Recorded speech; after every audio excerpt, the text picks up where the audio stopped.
who are enthroned upon the praises of Israel. Amen. That's it. That's all I'm going to read right there. And the word of the Lord is already blessed. Yes, it is. Another portion of scripture I want to lift up in your hearing is Psalms 104. That's a very, very, very popular scripture that we are to enter into his gates with thanksgiving and enter into his courts with praise. Now, the reason I brought up these two, you can have your seat. The reason I brought up these two portions of scripture is in Psalms, it clearly states that God is enthroned upon the praises of Israel. And Tehillah, it actually comes from, derives from the other Hebrew word halal, which means to boast or to rave or to make extravagant something. In terms of praise, it's really to really exalt God with such aggression. You know, and there's plenty of people, you know, when they go hard for stuff, but they don't really go hard for God. And it's, in this word, halal, it's really talking about really going hard with your praise. I mean, there's different types of praises, and honestly, in services like this, where we talk about praise, we expect to get a big response in church. Right. Come on. But I wonder how many people praise God just as hard at home. Come on, preacher. I often tell people, you have not even seen my best worship experience. Because my best worship experience is when I'm driving in my car, and then I get a David moment, and when I think of the goodness of Jesus, You better preach, Kevin. and all he's done for me, then my soul cries, while I'm driving, God's the car, hallelujah. So, I just wonder sometimes in church, you know, how much of this we really apply to when we leave. Because, you know, I told God one of the reasons I don't want to preach is because I don't want to be ineffective. I've been in church a long time, and we know about praise. We've been in, I'm sure some of us have been in a service like this where we talked about it, but where does the change take place? Where does the word of God really connect and get into our heart that transforms us? When do we really believe what we talk about and believe that praise is really something that the devil does not like? Praise is really something that God has given us to give back to him in order to transform our lives. Let's get to Tehillah. Tehillah, like I said, it comes from the word halal. That means to boast. And then, but it really means to sing. Simply to sing. And I was struggling with this definition because I read a whole bunch of stuff. And I'm like, who's telling the truth here? But I read a whole bunch. I'm serious. I read a whole bunch of stuff, but it means to sing, and not only to sing, but to sing unto the Lord a new song. And there's a certain sound. It's almost Tehillah is the type of word that you really can't really describe it with a bunch of adjectives because it's a certain sound that comes forth. It's the sound of true worship. That's the only thing I can really say. It's the sound of true worship. And you really can't, it's not rehearsed. You can't rehearse it. You can't practice it. You can't put it on. If I wanted to give a demonstration right now of Tehillah, it would be kind of difficult because I put too much thought into it. It really has to come out of your spirit and out of your soul. It really has to come out of that part that has relationship with God and that really says, I just want to commune with God. I just want to sing unto the Lord a new song. I just want to make a melody unto the Lord. Even if my mouth doesn't say a thing or I sing off key, it doesn't matter if I'm technically sound or if I have anything melodious, but it really has to do with my spirit communing with my Father who's in heaven. So Tehillah means to sing, and you know, if you really, I mean, we've been in services where the anointing has really hit a person that is singing, and out of nowhere, it's almost like a wind. It's almost like you can feel somebody just blowing on you, and that's where really Tehillah comes from. And you know what? Singing is so powerful because it can go places that I can't go. Amen. I'm not going to get in the shower with some of y'all in here. Well, you better pray I don't. I'm not going to get in the shower with you. But if I sing a song, and the song of the Lord, it just might get in your spirit so much to the point you in the shower and you're singing as unto the Lord. I'm telling you, music is so powerful because it just you ever been in the store and a song is playing. It gets your body moving. It gets your flesh moving. That's how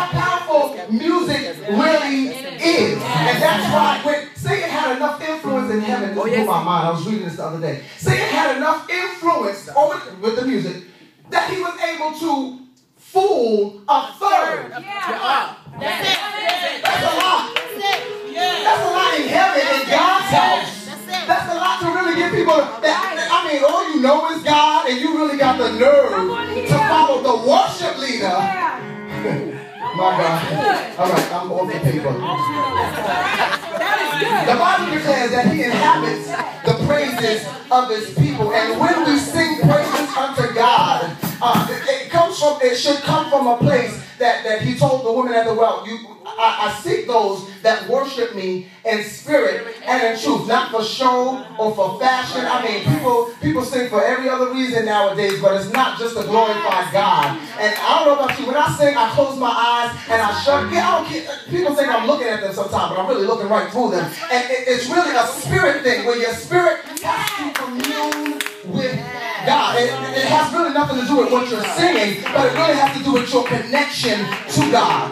And the Bible declares that he inhabits the praises of his people. And that right there should be enough that when we come into the house of God, we should never get so familiar with the house of God that we come in with our glad rags on and we just get up in his face and sit down like God has not been good to us, like the air that we breathe and everything that we do has not come from God. We shouldn't get so comfortable being in the service and in the presence of God that we can really sit there. What goal that we have to really sit in the presence of an almighty God, the one who by a spoken word created the heaven and the earth. How can you sit in the presence of such an awesome and mighty and powerful God and still not open your mouth and give the Lord some praise? I mean, and not to mention if you're going through something in your body, and you're going through something at home, or circumstances and trials and tribulations in your life, that ought to really push you to give the Lord some praise. Why? Because he said, I inhabit the praises of the people. And if God shows up, that means confusion gotta go. Show up, that means sickness gotta go. God show up. Just gotta see to exist. We have to learn that when we come in, I'm almost done. When we come in, I'm not even going to do this. Can't. When we come to the house of God, we just, plain and simple, because this is something the Lord has really been burdened on my soul. It bothers me in church. That's why sometimes, you ever just get so sick of church? Yes. Oh, yeah. You just ever get so sick of church? Sometimes I sit down and I say, God, I can only imagine how you feel. The stuff that we bring in the house of the Lord. Yes. We bring everything but true praise. I don't care how many times you say hallelujah. When is God going to receive it? Wow. Yeah. There's a whole bunch of people offering up God a whole bunch of stuff. But if you're not sitting there like the Bible said, it stinks in the nostrils of God. He said, I'd rather that you be hot or cold than lukewarm. You ain't got one to throw up. And some of us with the praise that we offer God, if it ain't coming from a true and genuine place, you may be fooling me, but you ain't fooling God. God got your number. God got your car. God knows where you went last night. He knows where you're going tomorrow. He knows your beginning and your end. He said, I'm Alpha. I'm Omega. I'm the beginning and the end. I'm the first and the last. You can't do nothing takes me by surprise. I'm God.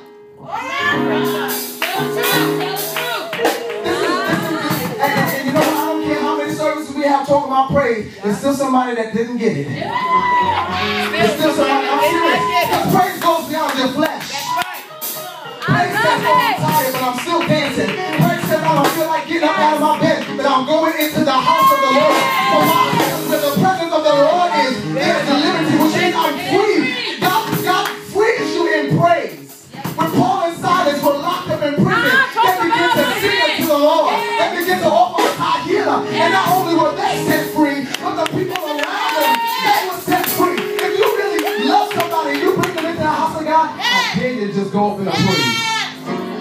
I dare you get serious about praise. And you know what? When we really understand how real God is. You know, it dawned on me the other day. Y'all can sit because y'all are pushing me. And I'm not even trying to go there. I'm not even trying to get emotional. You want to preach, Kevin? No, really, because we get emotional highs in church and we miss it. That's right. You're so right. And I don't want to waste words. I'm serious. I don't want to waste words. But I want y'all to get the point. Amen. I want you to get the point. Beyond anything else, praise really does some stuff. Yes, it does. praise really does, it confuses the enemy. It confuses the enemy. When Gideon was getting ready to go into battle, the instructions that he was given was to make to sound the trumpet, and they begin to shout, they begin to chant, they begin to sing, so to speak. They begin to offer up Tahila. And you know what happened? The enemy got so confused, all the people killed themselves. Sometimes we come into the house of God and we think the people in the church are our haters or our enemies and whatnot. But if you just begin to give God I call it flat foot praise, which means it don't matter what's going on to the left or to the right, but all that matters is what you have going upward to God, and begin to open up your mouth and give God praise no matter what. Give him praise from the pain. Give him praise from the hurt. Give him praise for every time somebody talked about you. Give him praise for all the times that your money got low and you didn't know what was going to happen. That's what you give God praise for. For God is worthy. And when you truly really understand that the Lord is worthy, nobody else is worthy. Everybody that you said thank you to, you still owe God a praise. Think of anything that somebody has done for you, and you have been most thankful or grateful to them. Do you not realize that God is worth more than anything that we can touch or see? God is more real than me and you. And if we really understand how real God is, our praise will not be fake. But we'll be able to sing unto the Lord a new song. Amen. I don't know how much I talked about Tahila, but God bless you.